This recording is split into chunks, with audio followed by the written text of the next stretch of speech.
Ladies and gentlemen of the jury. في الفيديو ديال اليوم نهضروا على جوج الحوايج، شحال الوقت تاخذ لك اي حاجه باش توصل فيها، وكيفاش الوقت في واحد المرحله يولي يلعب لصالحك وغيخلي النتائج تبان في وقت قصير. داكشي علاش تبع معايا وعطيني من وقتك 3 دقائق باش نجاوب على كل سؤال. and let's go.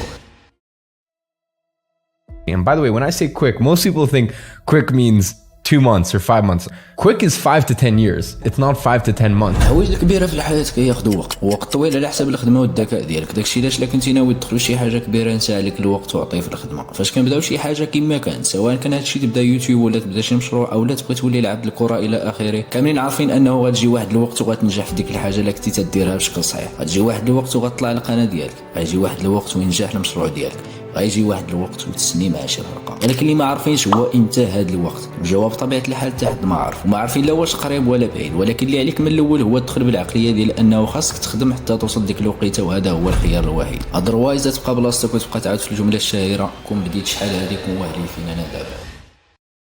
28 يوليو 2016 في هذا التاريخ بدا اليوتيوبر الكويتي ابو فلا القناه ديالو اللي كانت ديك الساعه مخصصه للجيمنج. 5 اغسطس 2018 هو التاريخ فين لاح فيديو الاحتفال ب100,000 مشترك. عامين واخا ماشي وقت طويل مقارنه بالوقت اللي كياخذوه الاغلبيه باش يوصلوا لنفس الرقم، ولكن كما قلت كتبقى المده متعلقه بزاف الظروف. ولكن عموما عامين كتبان طويله الا جينا نشوفوا شحال الخدمه خاصها تدار في هذه المده. Until you win, effort always goes unnoticed. Get used to it.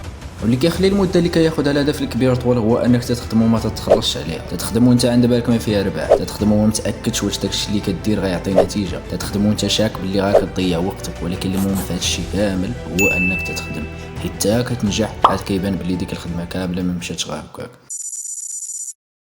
باش نشرح هذا المفهوم نعطيك المثال المشهور اللي كنعرفوه كاملين. الا خيرتك بين جوج حوايج، نعطيك 3 المليار ولا نعطيك 2 ريال النهار الاول وندوبلها كل نهار لمده شهر. في الاول كيبان الخيار الاول هو اللي لوجيك اكثر. نقولوا انت خديتي 3 المليار وصاحبك خدا 2 ريال، من بعد 5 ايام انت مازال عندك 3 المليار وصاحبك ولا عنده 32 ريال. نهار 10 صاحبك يلا عنده 50 درهم زايده بشويه. نهار 20 مازال يلا وصل ل 5 المليون. نهار 31 صاحبك تولي عنده اكثر من 10 المليار واللي هي 3 الاضعاف الفلوس اللي خديتي وكثر. الاهداف الكبيره خاصها وقت، هذه سطرنا عليها. ولكن الوقت اللي كتاخذ ديك الحاجه تولي فيها مزيان ماشي هو نفس الوقت اللي كتاخذ باش تماستريها وتفوق فيها. نعطيك مثال اخر من الواقع باش نفهموا اكثر هذا المفهوم. ابو فلا خدا عامين على قدا باش يضرب 100 كا. لا مشينا بنفس الحساب فراه منطقيا من بعد عامين اخرى تولي عنده 200 كا. ولكن الواقع حاجه اخرى. ابو فلا من بعد عام فقط ضرب المليون، ومن بعد عام اخر ضرب 9 المليون، وحاليا راه عنده 37 مليون. هذا هو الكامباوند ايفيكت، وهذه هي الطريقه باش يلعب الوقت في صفك وتولي نفس الخدمه اللي كنتي تدير وما تعطي حتى نتيجه تحقق نتائج ما حلمتي توصل ليها في وقت قصير.